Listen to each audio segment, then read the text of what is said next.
America में files खुल रही हैं। मोदी सरकार के मंत्री हैं या नहीं, चर्चा बहुत है।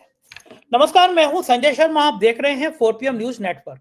बड़ा सवाल यह है कि अमेरिका की फाइल्स में अश्लील तस्वीरों में मोदी सरकार के मंत्री हो या ना हो, ये बात की बात है। लेकिन सोशल मीडिया पे आखिर इतनी बदनामी हो क्यों रही है?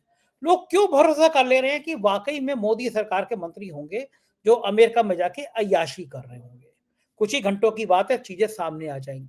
अभय दुबे जी से मैंने आज ये सारी बातें जानने की कोशिश करी और मैंने जानना चाहा कि आखिर उत्तर प्रदेश में अमित शाह योगी के पीछे क्यों पड़ गए हैं। इनकम टैक्स और ईडी के छापे क्या संकेत दे रहे हैं? क्या धनंजय सिंह को योगी अपनी कुर्सी बचाने के लिए इस्तेमाल कर रहे हैं? कब सिरप के नाम पर जो हजारों करोड़ रुपए का धंधा हो रहा है, क्या वो इसलिए है कि अगर अमित शाह और दिल्ली लॉबी, गुजरात लॉबी योगी को परेशान करे तो धनंजय सिंह उन विधायकों को तोड़ सके, तो योगी के पक्ष में खड़े हो सके? धनंजय सिंह पहले भी ये काम कर चुके हैं। कारण क्या है कि एक बर्खास्त सिपाही करोड़ों की हवेली बना रहा है अवैध संपत्ति से, अवैध नशे के कारोबार से, जबकि गोदी मीडिया के अखबार और चैनल भी कहने लगे हैं कि इस कफ सिरप के तार बांग्लादेश से और इस्लामिक संगठन से जुड़े हैं। मतलब यहाँ पे इस्लामिक टेरर फंडिंग से तार जुड़े हों, तब भी अगर एक जाति विशेष के माफिया हैं तो बुलडोजर नहीं चलेगा। धनंजय सिंह के चक्कर में योगी आदित्यनाथ ने पूरी सरकार की साख दांव पर लगा दी है। अभय दुबे के संग विस्तार से विषय पे चर्चा की है। आप चैनल को सब्सक्राइब करिए, ज्वाइन करिए। चलते हैं अभय दुबे के 4 PM न्यूज नेटवर्क में आपका स्वागत है। अभय दुबे जी, एक घंटे से सोच रहा था, गोवा में हूँ, ये पीछे म्यूजिक आ रहा है, ये पार्टी बंद हो जाए तो मैं आपसे बातचीत शुरू करूं, लेकिन पार्टी बंद नहीं हो रही।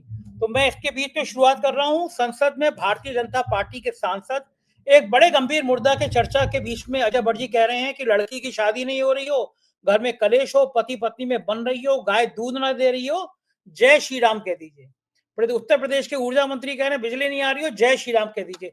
इन मानसिक दिवालिया लोगों के लिए पूरी दुनिया हंस रही है।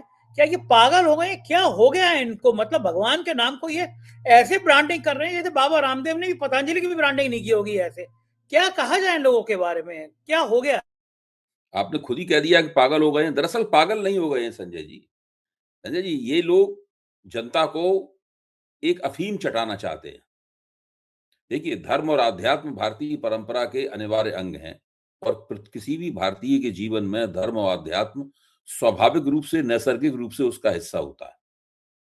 उसको उससे अलग नहीं किया जा सकता। यही भारत की विशेषता है। दूसरे देशों का अपना मजहब है, उसका भी अपना एक स्पिरिचुअलिटी होती है, उसका भी अपना अध्यात्म होता है। लोग अपने उस अध्यात्म में रमे हुए होते हैं। लेकिन सारी दुनिया में जब आधुनिकता आई तो उसने एक तरह का निर्देश दिया कि राज्य को धर्म से अलग रहना चाहिए, राज्य को मजहब से अलग रहना चाहिए, संप्रदाय से अलग रहना चाहिए और उस प्रक्रिया में लोगों को भगवान के साथ में, अपने ईश्वर के साथ में, अपने देवता के साथ में अपना तादात्म्य बनाने का अधिकार होना चाहिए। वो अपने निजी तौर पे कुछ भी करे, पूजा करे, कुछ भी करे। लेकिन जब आप उसको संसद में ले आते हैं, जब आप उसको गवर्नेंस में ले आते हैं, जब आप उसको पार्टी पॉलिटिक्स में ले आते हैं, उस वक़्त आप दरअसल धर्म का भी मज़ाक बनाते हैं, ईश्वर को भी नाराज़ करते हैं, देवताओं को भी अप्रसन्न कर देते हैं। और उसमें आपकी एक दिन जाके बहुत बुरी हालत होती है। कुछ दिनों तक लगता रहता है कि आपकी गोटी लाल हो रही है। चूँकि गवर्नेंस के मामले में आपका डेफ़िसिट है। देखिए, ये सरकार बहुत बड़े गवर्नेंस डेफ़िसिट की शिकार है। गवर्नेंस डेफ़िसिट का क्या मतलब हुआ? मतलब ये हुआ कि जितना सरकार को सुशासन देना चाहिए था, सरकार उससे काफ़ी कम सुशासन दे रही है। वायदे, ज़रूरत और जो दिया जा रहा है, उसके बीच में बहुत बड़ा अंतर है। यही अंतर डेफ़िसिट है। यानी गवर्नेंस का टोटा है, घाटा है, सुशासन का टोटा है। भारतीय जनता पार्टी की सरकार, नरेंद्र मोदी की सरकार इस टोटे की बहुत ज़बरदस्त रूप से शिकार है। अगर आप आंकड़ों के ऊपर ध्यान दें और आप पाएँगे कि इस सरकार ने दरअसल जनता को कुछ भी नहीं दिया है और उसकी भरपाई करने के हथकंडे सोचती रहती है। चूँकि उसको दिया नहीं है, क्यों गवर्नेंस का डेफ़िसिट है, तो उसकी भरपाई करने के हथकंडों पे हमेशा विचार करती रहती है। पहला हथकंडा क्या था? कि लोगों को हम लाभार्थी बनाएँगे, ये उसी पहला हथकंडा था। दूसरा हथकंडा क्या है? दूसरा हथकंडा ये है कि लोगों को ऐसे-ऐसे वायदे थमाए जाएँगे बड़े-बड़े, जिन पे लोग सोचते रहें कि ये अब पूरा होगा, नहीं होगा, चाहे वो लोगों के खातों में 15 लाख रुपए आने का हो, चाहे 2 करोड़ रोज़गार देने का सवाल हो। ये शुरू से ही जिनको आप खुद ही वो कहने लगे हैं जुमले हैं, इस तरह के वायदे जो हैं वो थमाए जाते हैं। ये दूसरा हथकंडा है ताकि आप डेफ़िसिट को दबा सकें। और तीसरा हथकंडा यह है कि लोगों को लगातार आप आस्था के नाम पर बहलाएं। ये सब जो सदन के पटल पे बातें की जा रही हैं, सदन के बाहर भी इस तरह की बातें ये लोग बोलते हैं, ये वही है और ये प्रक्रिया लगातार इनकी जारी है। देखिए, मेरा ख्याल से भारतीय लोकतंत्र ये प्रतीक्षा कर रहा है कि कब वो इन लोगों से निपटेगा। वो घड़ी अभी नहीं आई है। ऐसा लगा था कि 2024 में वो घड़ी आ गई और ये लोग चुनाव हारते-हारते बचे, लेकिन बहुत तिकड़मी हैं, बड़े भारी प्रबंधक हैं, हर चीज़ को मैनेज करना जानते हैं। इसलिए किसी तरीके से उन्होंने अपने आप को पूरी पराजय से बचा लिया। गठजोड़ सरकार बनाए बैठे हुए हैं और जो गठजोड़ के घटक दल हैं, उन घटक दलों को वो पूरी तरीके से कैप्चर कर लिया है। चुनाव आयोग को कैप्चर कर लिया है। राहुल गांधी ने अभी जो इस सत्र में जो भाषण दिया था चुनाव सुधारों के ऊपर, वो ऐतिहासिक भाषण था, मैं आपको बताऊं। उस भाषण में उन्होंने कहा था कि इन लोगों ने किस तरीके से लोकतांत्रिक संस्थाओं को अपने शिकंजे में कर लिया है और उन्हें अपने राजनीतिक मकसद से इस्तेमाल कर रहे हैं। इस तरीके से लोकतंत्र का भी टोटा हो गया, डेमोक्रेसी का डेफिसिट भी है, स्वाभाविक है, तो गवर्नेंस का भी डेफिसिट होगा और नैतिकता का डेफिसिट तो कहना जरूरी, मैं कहूंगा नैतिकता 100% अनुपस्थित है। डेफिसिट तब होता है जब कुछ परसेंटेज मौजूद हो, तब डेफिसिट कहते हैं, घाटा तब कहते हैं। जो चीज 100% अनुपस्थित हो, उसमें तो कोश ही पूरा खाली है, नैतिकता का खाना पूरी तरीके से खाली है। इस तरीके से ये लोग अपनी राजनीति कर रहे हैं। अब आप सोचिए कि ये लोग जो कह रहे हैं कि आप कुछ भी संकट आया तो जय श्री राम बोल दीजिए, ये इनका काम नहीं है, इसलिए नहीं चुने गए हैं। जनप्रतिनिधि क्यों चुना जाता है? जनप्रतिनिधि इस प्रकार की बेहुदा बातें करने के लिए चुना जाता है? नहीं, जनप्रतिनिधि इस तरह की बेहुदा बातें करने के लिए नहीं चुना जाता। जनप्रतिनिधि का काम होता है कि वो जनता की रोजमर्रा की दिक्कतों को दूर करें। अगर गाय दूध नहीं दे रही है तो उसको ये व्यवस्था करें कि उसको पशुओं के डॉक्टर के पास ले जाया जाए और पशुओं के डॉक्टर इसकी जांच करे कि गाय दूध क्यों नहीं दे रही। इसलिए नहीं कि गाय के मारे से कहें कि आप उसके सामने जय श्री राम बोलो खड़े होकर। अगर बिजली नहीं आ रही है तो जय श्री राम कहने से बल्ब नहीं जल जाएगा, बिजली की सप्लाई की व्यवस्था करनी पड़ेगी। और ये हर चीज को कहते हैं कि जय श्री राम बोल दो, इस तरीके से नहीं होता है। अगर जय श्री राम, और ये लोग जय श्री राम बोलने से चुनाव नहीं जीत पाएंगे। अगर जय श्री राम बोलने से चुनाव जीतते तो उन्होंने तो राम मंदिर की प्राण प्रतिष्ठा की थी। उन्होंने उत्तर प्रदेश में राम मंदिर की प्राण प्रतिष्ठा की थी, क्या हुआ? चुनाव तो हार गए ना वहां पे। आप इन्होंने जय बजरंगबली कर्नाटक में बोला था, नरेंद्र मोदी ने खुद मंच पर खड़े होकर चिल्लाते थे जय बजरंगबली जय बजरंगबली। चुनाव हार गए वहां पर। इन चीजों का चुनाव जीतने हारने से कोई संबंध नहीं होता। ये दरअसल दो चुनावों के बीच में जो 5 साल की अवधि होती है, जिसमें चुनी हुई सरकार की जिम्मेदारी होती है कि लोगों को सुशासन दे, गवर्नेंस दे, उस अवधि के दौरान इनको क्या करना चाहिए, क्या नहीं करना चाहिए, इसके बारे में बोलने की बजाय जो नहीं किया है उसको छिपाने के लिए इस प्रकार की बातें की जाती हैं और इस बात को जनता अच्छी तरीके से समझती है। इन लोगों के ऊपर लोग हंसते हैं, इन्हें पता नहीं है कि एक दिन यही जनता की हंसी बहुत ही विकराल बन जाएगी और बिजली की तरह लोगों के ऊपर गिरेगी और वो दिन बहुत ज्यादा दूर नहीं है। बिल्कुल ठीक कह रहे हैं। इस बीच में अमेरिका की जो फाइल्स खुल रही है उसमें मंत्रियों के नाम आएंगे, ऐसी चर्चा सोशल मीडिया पर है। मैं कह रहा हूँ नाम आए या नहीं आए, लेकिन इतने शक के बादल क्यों गहरा रहे हैं? लोग क्यों मान रहे हैं कि नाम आएंगे? यानी लोगों के मन में धारणा है कि मोदी सरकार के मंत्री कुछ अय्याशी कर रहे हैं। ऐसी धारणा क्यों बनती है और क्यों, अगर आ गए नाम तो क्या होगा? मेरा कहना यह है, सारे देश में प्रचार हो रहा है, रोज नए नए वीडियो बन रहे हैं, हजारों लाखों लोग उन वीडियो को देख रहे हैं, आम लोगों के बीच में भी चर्चा है। अच्छा, इस चर्चा का जो उद्गम है, यानी जहां से चर्चा फूटी है, वो उद्गम है यूनाइटेड स्टेट्स ऑफ अमेरिका। वहां से एप्स्टीन नाम का एक फाइनेंसर था वहां पर। उस फाइनेंसर के ऊपर आरोप लगे कि वो कम उम्र नाबालिग बच्चों के साथ में उनका मॉलेस्टेशन, उनके साथ यौन दुराचरण करता था। अच्छा, साथ में वो बहुत बड़े-बड़े नेताओं और बहुत बड़े-बड़े अमीर लोगों को, बहुत ही रंग रुतबे वाले आदमियों की यौन संतुष्टि का इंतजाम भी करता था। अच्छा, चर्चा में वो इसलिए आया एप्स्टीन क्योंकि डोनाल्ड ट्रंप जो मौजूदा राष्ट्रपति हैं, जो कि नरेंद्र मोदी के परम मित्र हैं, my friend Donald, my friend Modi, ये सब होता रहता है दोनों के बीच में, उनके परम मित्र हैं। उन राष्ट्रपति डोनाल्ड ट्रंप का नाम उसके अंदर एप्स्टीन की जो फाइलें हैं उनके ऊपर उनमें आया हुआ है। फिर वो डिस्ग्रेस हुआ, अब उसका देहांत हो चुका है एप्स्टीन का, जेल भी गए थे वो, उनका देहांत हो गया है एप्स्टीन का। तो अब यहां तक कि नेटफ्लिक्स के ऊपर एप्स्टीन के ऊपर पूरा एक डॉक्यूमेंट्री फिल्म आ चुकी है। अगर कोई चाहे तो नेटफ्लिक्स पे देख सके, एप्स्टीन फाइलों के ऊपर पूरी डॉक्यूमेंट्री फिल्म मौजूद है। उसमें वो तमाम दृश्य, शुरू में क्षमा मांगी गई है उस फिल्म में कि बच्चों के साथ जो यौन दुष्कर्म किया जाता है, उस तरह के यहाँ पे दृश्य होंगे। उसके लिए हम चाहते हैं कि लोगों को पहले से हम चेतावनी दे दें कि ये दृश्य उनमें देखने को मिलेंगे, हम लोग उसके लिए क्षमा मांगते हैं। ये क्षमा मांगी गई है उसके अंदर। अब उसमें भारत के सत्ताधारियों का कोई व्यक्ति, भारत के सत्ता प्रतिष्ठान का कोई व्यक्ति, वो भी एप्स्टीन फाइल्स में उसका भी जिक्र है। वो व्यक्ति एक है, किस पद पे व्यक्ति है, 2 हैं, 3 है कि 5 हैं, केंद्र सरकार का व्यक्ति है, ब्यूरोक्रेसी का व्यक्ति है, या राज्य सरकारों का व्यक्ति है, मुख्यमंत्री के स्तर का है, कौन से स्तर का है, कौन जाने। अब ये नरेंद्र मोदी की जिम्मेदारी बनती है कि उनके जो मित्र डोनाल्ड ट्रंप हैं, वहां से ये बात शुरू हुई है। तो अब वो तो डोनाल्ड ट्रंप से कह के इस बात की सफाई करवा सकते हैं। भाई हम लोग चिंतित हैं, नरेंद्र मोदी इसके लिए बिल्कुल चिंतित नहीं है। आप सोचिए, हम और आप बैठे यहां बात चर्चा कर रहे हैं, चिंतित हैं। नरेंद्र मोदी में तो कोई चिंता दिखाई नहीं पड़ रही। भाई उनको चाहिए कि वो अपने मित्र डोनाल्ड ट्रंप से कहें कि भाई बड़ी बेइज्जती हो रही है, लगातार सोशल मीडिया के ऊपर अफवाहों का दौर चल रहा है, लोग तरह तरह की कयासबाजी कर रहे हैं, अटकलें लगाई जा रही हैं, हमारी सरकार के एक आध मंत्री का तो नाम भी लिया जा रहा है। संजय जी, क्या आप चाहते हैं कि मैं उस मंत्री का यहां नाम लूं? मैं उस मंत्री का नाम नहीं लेना चाहता। आप भी उस मंत्री का भी नाम नहीं लेंगे जब तक कि हमें कोई प्रमाण ना मिल जाए या कोई विश्वास ना हो। मुझे तो नाम पता है उनका।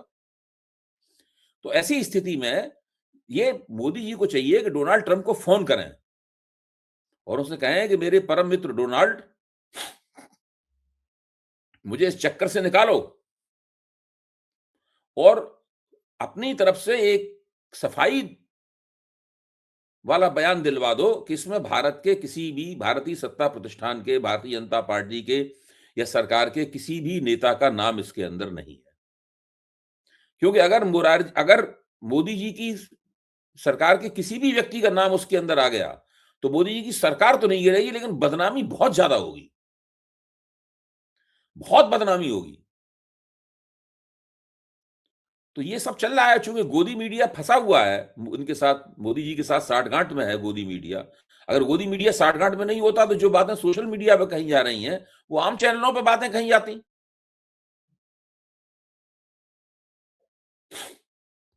भाई डोनाल्ड ट्रंप के एप्स्टीन से संबंध है, ये बिल्कुल सिद्ध है।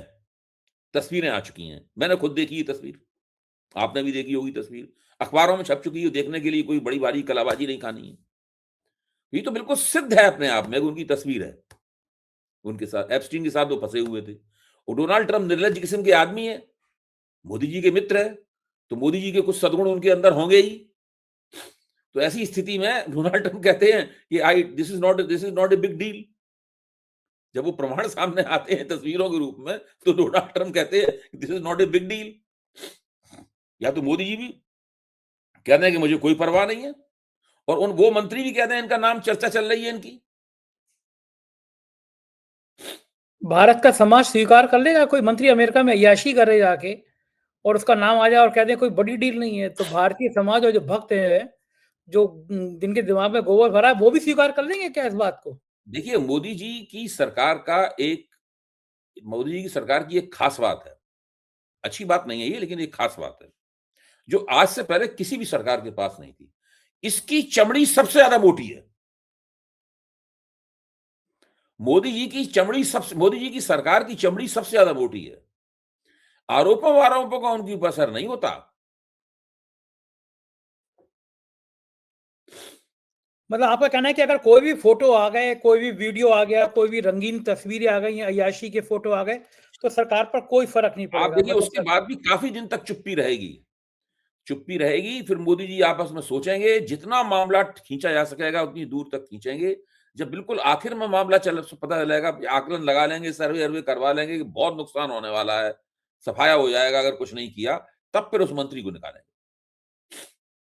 अच्छा, ये तब जो भी मंत्री इस नैतिकता प्रकार का वक्तव्य देके निकलेगा कि मेरे खिलाफ साजिश की गई है, लेकिन सार्वजनिक जीवन में चूंकि मैं नहीं चाहता कि मेरी वजह इस वजह से सरकार को कोई दिक्कत हो, इसलिए मैं इस्तीफा देता हूं, लेकिन मेरे खिलाफ साजिश है, ये सब है, इसकी जांच होनी चाहिए, ये वो फलाना ढिकाना, इस प्रकार की बातें करते हुए, सफाइयां देते हुए ये सब काम करेंगे। अच्छा, नितिन गडकरी, वसुंधरा हो राजे, सकता है वो शिवराज सिंह डायलॉग भी बोले कि मेरी तपस्या में कोई कमी रह गई थी।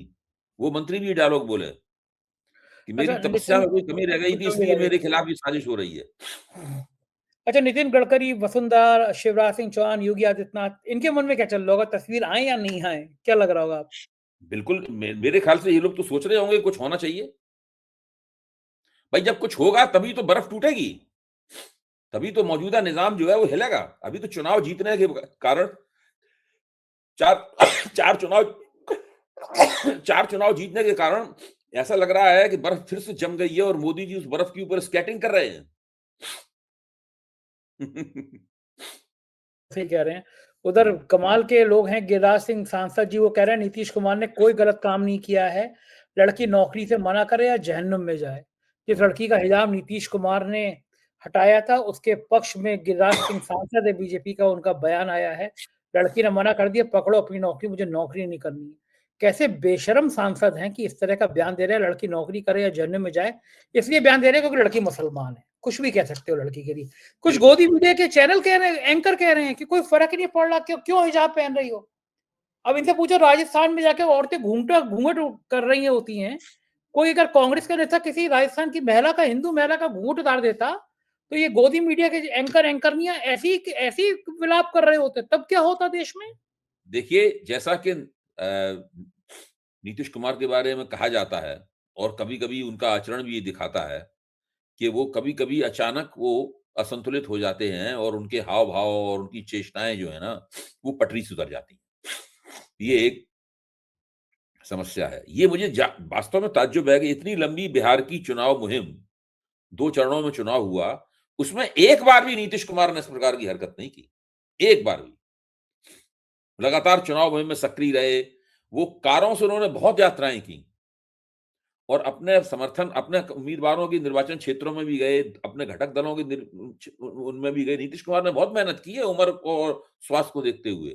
एक बार भी ऐसी कोई खबर नहीं आई कि नीतीश कुमार पटरी से उतर जाने वाली हरकतें कर रहे हो। लेकिन चुनावी मुहिम शुरू होने से पहले बार-बार कर रहे थे इस तरह की हरकतें। जैसी सरकार बनी फिर करने लगे। क्या उन्होंने इस बीच में कोई इंजेक्शन ले लिया था खास तरह? कल मैं अपने घर में इस बात को चर्चा कर रहा था, तो मुझे बताया गया कि हो सकता है कोई इंजेक्शन इस तरह का बना हो। तो जब वो इंजेक्शन लेते हों, जब इंजेक्शन के प्रभाव में रहते हों, तब इस तरह की हरकतें ना करते हों। जब इंजेक्शन लेने में देर हो जाती हो, 2 इंजेक्शन लेने में, खुराक लेने में गैप हो जाता हो, तब वो इस तरह की हरकतें करने लगते हों। भाई कम से कम जो अकल अकल में मेरी समझ में आती है, उनकी जाँच तो अभी हुई नहीं है। कोई मेडिकल बुलेटिन तो आज जारी किया नहीं गया है, इसको पढ़ के हम लोग किसी निर्णय पे पहुँचे। इतना बड़ा नेता है, ऐसा लगता है कि अनंत काल से बिहार का मुख्यमंत्री बना हुआ है, तो उसके स्वास्थ्य की जाँच होनी चाहिए, उसका मेडिकल बुलेटिन जारी होना चाहिए। बिल्कुल ठीक है, और एक बड़े गंभीर मुद्दे पे मैं आपसे चर्चा करना चाह रहा हूँ। कल भी हम लोगों ने चर्चा करी थी। उत्तर प्रदेश में कफ सिरप का हजारों करोड़ का खेल, और अंबानी के चैनल तक पे खबर आई है, नेटवर्क 18 पर, न्यूज़ 18 पर, उसपे लिखा है नशीले कफ सिरप की कमाई से टेरर फंडिंग। बांग्लादेश के इस्लामिक संगठन से जुड़े तार, हवाला ऑपरेटर की तलाश में जुटी ईडी। दैनिक जागरण जैसे गोदी मीडिया के अखबार में भी है, कफ सिरप मामले में हवाला के जरिए टेरर फंडिंग की आशंका, खाड़ी देशों बांग्लादेश से जुटाई जा रही है सूचना है। जी, धनंजय सिंह के करीबी लोग जेल में पहुंचा दिए गए। धनंजय सिंह के घर के पते पर एक सिपाही, बर्खास्त सिपाही का एड्रेस उनके वोटर आईडी कार्ड पर। धनंजय सिंह के घर के सामने करोड़ों रुपए का बंगला। इससे ज्यादा धनंजय सिंह की सीरीसी गाड़ी के नंबर पर ड्रग्स का ये कारोबार, ये नशीली दवाओं के रूप में कफ सिरप कारोबार करने वालों का नाम वही सीरीज। इससे ज्यादा क्या और सबूत चाहिए। धनंजय सिंह को खुलेआम पुलिस का, एसटीएफ का संरक्षण बच्चा बच्चा जानता है। योगी आदित्यनाथ के करीबी हैं, वो जानते हैं, लेकिन अब अमित शाह ने भी काम शुरू कर दिया। गोरखपुर में इनकम टैक्स के छापे पड़ रहे हैं, ईडी के छापे पड़ रहे हैं। क्या लगता है कि मोदी से योगी सरकार पूरी अपनी सरकार दांव पर लगाकर, पूरी सरकार अपनी साख दांव पर लगाकर धनंजय सिंह को बचा रही है, सिपाहियों को बचा रही है? लोग कह रहे हैं कि केवल एक जाति विशेष के हैं लोग ये, जो मुख्यमंत्री के सजाती हैं, तो उन्हें चिंता ही नहीं है कि अमित शाह क्या कर रहे हैं, उनकी ईडी क्या कर रहे हैं, इनकम टैक्स क्या कर रहा है। और सबसे गंभीर बात यह अवैध जी कि अब तो गोदी मीडिया के अखबार और चैनल भी लिखने लगे कि इसके तार हजारों करोड़ का खेल है, करोड़ों करोड़ रुपए की गाड़ियां दिल्ली के केंद्रीय मंत्री को देने की खबर आ रही है। धनंजय सिंह को शोरूम पे जा रहे हैं, गाड़ी नाम किसी और की है, गाड़ी रिसीव कर रहे हैं धनंजय सिंह, उस गाड़ी से करोड़ों रुपए घूम रहे हैं धनंजय सिंह, लेकिन पूरी सरकार धनंजय सिंह को बचा रही है। अमित शाह निपटाने में लगे हुए हैं, इनकम टैक्स ईडी के छापे पड़ रहे हैं। उत्तर प्रदेश में क्या कोई बहुत बड़ा राजनीतिक भूचाल आने वाला है? अमित शाह और योगी की खुलेआम जंग क्या इशारा कर रही है? मुझे लगता है कि एक बड़ी बगावत शायद उत्तर प्रदेश से फिर हो सकती है। आपका क्या मानना है? देखिए, उत्तर प्रदेश में जो हो रहा है, उसका भारतीय जनता पार्टी को एक बार लोकसभा चुनाव में बहुत नुकसान हो चुका है। अच्छा, और भाजपा ने अपनी तमाम रणनीतिक कुशलता और इन तमाम बातों के बावजूद अभी तक उस तरह के नुकसान के अंदेशों को खत्म नहीं कर पाया है। भारतीय जनता पार्टी आज भी उसी तरह के नुकसान के अंदेशों का सामना कर रही है। योगी आदित्यनाथ मोदी जी के और भाजपा के और राष्ट्रीय स्वयंसेवक संघ के हलक में अटके हुए हैं। वो ना उन्हें उगलते बन रहे हैं, ना वो निकलते बन रहे हैं। अब इस वक्त एसआईआर के जरिए एक खास तरह की तिकड़म की जा रही है। मुझे उस तिकड़म के बारे में अच्छी जानकारी है और मैं इस बात को, लेकिन वो विश्लेषणात्मक फ्रेमवर्क है उसका, जिसके अंदर बात को समझना पड़ेगा। स्थिति यह है कि चुनाव आयोग से साठगांठ करके ये लोग चाहते हैं कि सरकार भी बन जाए उत्तर प्रदेश में और सीटें केवल इतनी नपी तुली आए कि कहा जा सके कि योगी जी का कोई प्रभाव नहीं है। योगी जी की वजह से जो हमें सीटें मिलनी चाहिए थी, जो प्रभाव था वो नहीं हुआ है, उनको हटा दिया जाए। ये पूरा दांव खेला जा रहा है। चुनाव नहीं हारना चाहते किसी कीमत पे। उत्तर प्रदेश का चुनाव हारना तो बहुत घातक हो जाएगा उनके लिए।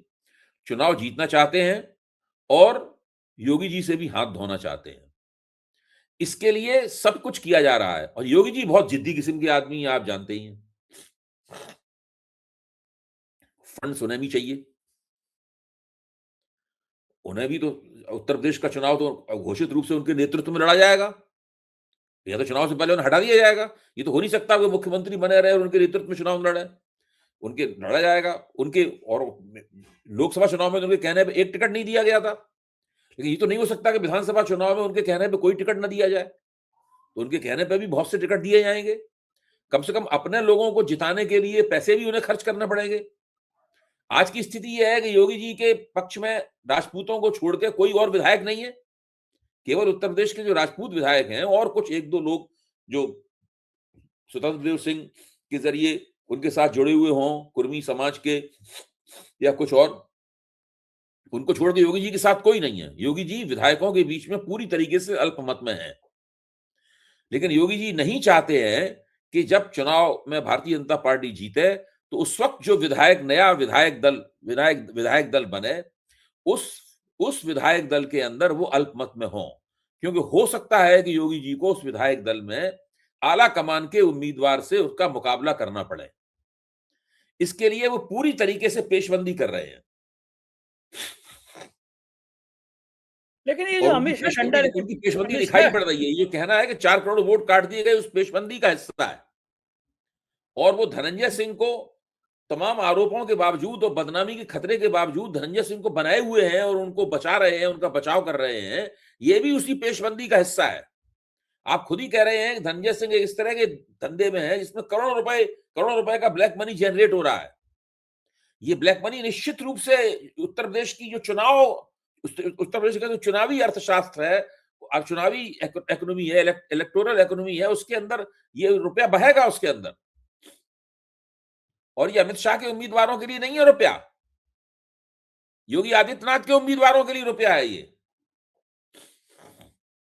मुझे तो आज एक मित्र मेरे कह रहे थे कि अगर ऐसी स्थिति आती है, योगी को हटाने की स्थिति आती है, तो विधायकों को खरीद फरोख्त करनी पड़ेगी। धनंजय सिंह एक बार पहले भी मायावती सरकार में कर चुके हैं। तो ये जो करोड़ों रुपए धनंजय सिंह इकट्ठा कर रहे हैं, वो विधायक मैनेज हो, अगर योगी को हटाने की कोशिश की जाए, कि ये संभव है, ये बात हो सकती है?